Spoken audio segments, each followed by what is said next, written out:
Solo filmmakers and directors are quite common in this business, but when it comes to director duos, they're pretty much a rarity, and it's a partnership that's difficult to maintain. Two of the famous examples of this director partnership are the Coen brothers and the Safdie brothers. The Coen brothers, making some of the greatest films of all time, even couldn't stay together despite them being related to each other. Not only just with creative differences, but also with the fact that Ethan Coen was basically tired of the filmmaking grind and wanted to pursue theater,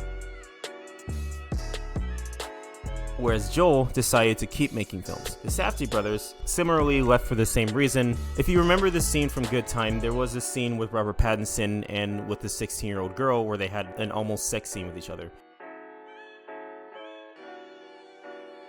Of course, there wasn't really much happening in that scene, but the means of an actress posing as a minor kind of left either Benny or Josh having cold feet about it, and ultimately caused them to separate from each other. So while that caused them to drift apart from each other, they still managed to make some good films on their own, with Benny Safdie making The Smash Machine starring Dwayne The Rock Johnson, and Josh Safdie making Marty Supreme. But then there's one duo that manages to stay together through thick and thin, through all hardships, and any obstacles that come in their way, and they still manage to stay together through all of that.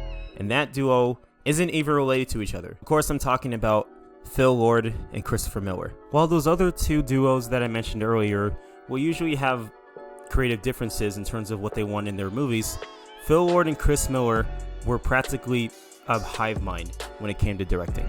And they were basically on point with pretty much everything that they do. From writing episodes of How I Met Your Mother to finally making their own show called Clone High, which lasted only 13 episodes of a season, and even though it's their only season, it's still the funniest thing they've ever done, until they made Cloudy with a Chance of Meatballs, which is based on one of my favorite children's books growing up, and they nailed that out of the park. If it doesn't get any better than that, they also make 21 Jump Street, with a comedic duo I honestly thought was going to fail. I didn't really like Jonah Hill as much in general, and Channing Tatum just looked like a movie star type of actor who can't really act. Until much later in his career that I didn't realize he had that much talent, but before that, he didn't really stick out to me. And to see them both in the same movie made me feel like, are you guys sure about this? But when I saw the film, I've never laughed so hard in my life. This is one of the funniest movies I've ever seen. If it doesn't get any better than that, the Lego Movie. What can't you say about this film that hasn't been said already, other than it's probably one of the greatest stop-motion films of all time, considering that it's just made as a toy product placement. And despite it being a big product that's basically there to sell you a bunch of toys, it still manages to be such a great film, so much so that the Academy shocked the world when they revealed that they didn't nominate it for an Oscar in 2015 when it came out. Well, it technically came out in 2014, but then the Academies are usually next year, you know what I mean.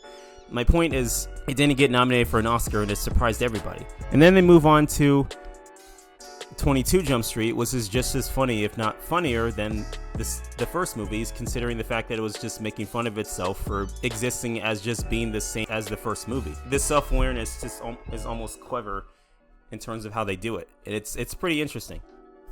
Well, it's more than interesting, it's funny as hell. Not only would be inseparable, but practically unstoppable when it came to directing. Though somewhere down the line, there was kind of a pause in their directing. And it's unsure as to how it happened, but from what I've researched, it seems as though the reason why they stopped directing for a bit was because of their firing from the project Solo of Star Wars. When the Lord Miller duo basically got canned from this project, throughout that same time, they didn't direct for a while and decided to take a backseat into writing and producing, which in and of itself isn't a bad thing. That's not really a crime, especially when they're producing films like Mitchells vs. the Machines, 2/3 of the Spider-Verse trilogy. No doubt the third one's going to be amazing as well. Not that it's their fault, but Cloudy with a Chance of Meatballs 2 was pretty I know I said all those out of order, but my point is, I kind of wish they were taking the front seat as directors again. And after being fired from Solo, which apparently was the straw that broke the camel's back in terms of their directing, I'm trying to understand why that was the film that told them probably not direct for a while. I find that kind of odd, although I don't think somebody told them not to. I think it's just more like maybe they told themselves they need to regroup and try to understand what went wrong before they jump into another film and make the same mistake twice. So I guess I can understand, like, in terms of reputation, maybe they don't want to tarnish that completely in terms of their directing skills. But quite frankly, I couldn't imagine most of their films being so much better than they could have been, even though they're already great films. If they were taking the director's chair, it would have been amazing.